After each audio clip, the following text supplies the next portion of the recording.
తిరుమలలో వాడు ఓం రౌత్ అనేటువంటి Bollywood Hindi director, cinema director. వాడు కృతి సనన్ అనేటువంటి హీరోయిన్కి తిరుమల దేవస్థానం, తిరుమల పవిత్ర క్షేత్రంలో తిరుమల కొండల్లో వాడు ముద్దులు పెట్టినాడు. తను కృతి సనన్ అనేటువంటి ఆ అమ్మాయి మన తిరు వెంకటేశ్వర స్వామి వారి వస్త్రాన్ని ధరించింది. ఆ వస్త్రం మీద, పట్టు వస్త్రం మీద తిరునామం, శంకుచక్రాలు అన్నీ ఉన్నాయి. అప్పుడే వాడు వచ్చి ఆ కృతి సనన్కి ముద్దు పెట్టిండాడు. అది సుమన్ టీవీ ఛానల్ వాళ్ళు కూడా దాన్ని ప్రసారం చేసినారు, పోస్ట్ కూడా పెట్టినారు. దాన్నే నేను స్క్రీన్ షాట్స్ తీసి నేను రీపోస్ట్ చేసినాను 3 సంవత్సరాల క్రితం. మళ్ళీ అది నాకు మెమరీస్లో ఈరోజు వస్తే మళ్ళీ నేను దాన్ని స్క్రీన్ షాట్ తీసి రీపోస్ట్ చేసినాను. మళ్ళీ ఈ బాపనోళ్ళు, ఈ లంజాకుడుకులు కొంతమంది వచ్చి బూత్ కామెంట్లు రాస్తూ ఉన్నారు. ఏందిరా ఇది దరిద్రం? తిరుమల పవిత్ర క్షేత్రంలో ముద్దులు పెట్టుకుండేది ఇట్లాంటివి చేయించిన. ఇంకో లంజాకుడికి ఏమో రాస్తాడంటే, వాడు పోయి ఆ అమ్మాయికి, ఆ కృతి సనన్ అనేటువంటి ఆ అమ్మాయికి చెవిలో ఏదో చెప్తా ఉన్నాడంట, ముద్దు పెట్టలేదంట. అట్లాంటి రాస్తాడు ఆ లేకి లంజాకుడుకులు.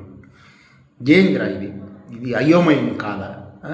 ఇవన్నీ అడిగితే హిందూ కాకుండా పోతాడా వీడు? క్రిస్టియను అనేసి కామెంట్లు రాస్తారు. మళ్ళీ క్రిస్టియనో, ముస్లిమో, లేదంటే నాస్తికుడో, ఇతర మతాలకు అమ్ముడైపోయినాడు అనేసి రాస్తారు దరిద్ర పెదవులు.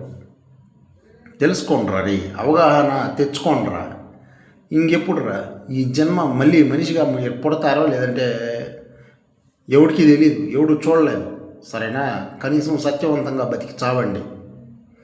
నిజాన్ని నిర్భయంగా, నిట్టనిలువుగా, బట్టబయలుగా తెలుస్తూ ఉంది. నిజం అనేది కనిపిస్తూ ఉంది.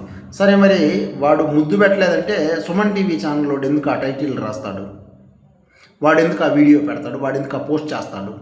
కృతి సనన్కి తిరుమల క్షేత్రంలో ముద్దు పెట్టినటువంటి ఓం రౌత్ ఆదిపురుష్ డైరెక్టర్ అనేసి ఎందుకు పెడతాడు? సుమన్ టీవీ ఛానల్ వాడి మీద కేసు పెట్టండి. సరేనా? అప్పుడు తెలుస్తుంది నిజానిజాలు అనేవి. కనీసం ఆ లేకి ముండా కొడుకులు, వాడు ఓం రౌత్ గాడు కానీ, వేశ్యగత్య కృతి సనన్ అనేటువంటి వేశ్య కానీ సారీ చెప్పినారా? క్షమాపణ చెప్పినారా ఇట్లాంటి దుశ్చర్యలు చేసినందుకు తిరుమల క్షేత్రంలో? ఇంకొక పనికి మాలిన లంజాకుడికి ఏం రాస్తాడంటే, తిరుమల క్షేత్రం పవిత్రం కాదంట. ఎవరో బీబీ నాంచారి, బూబీ నాంచారి అనేటువంటి ఆమెని తిరుమల వెంకటేశ్వర స్వామి వారు లేపుకొని వచ్చినారంట. అట్లని ఇంకో లంజాకుడికి రాస్తా ఉన్నాడు. ఎవడరా చెప్పింది మీకు? వెంకటేశ్వర స్వామి వారు బీబీ నాంచారి అనే తురక పిల్లని లేపుకొని వచ్చినాడా?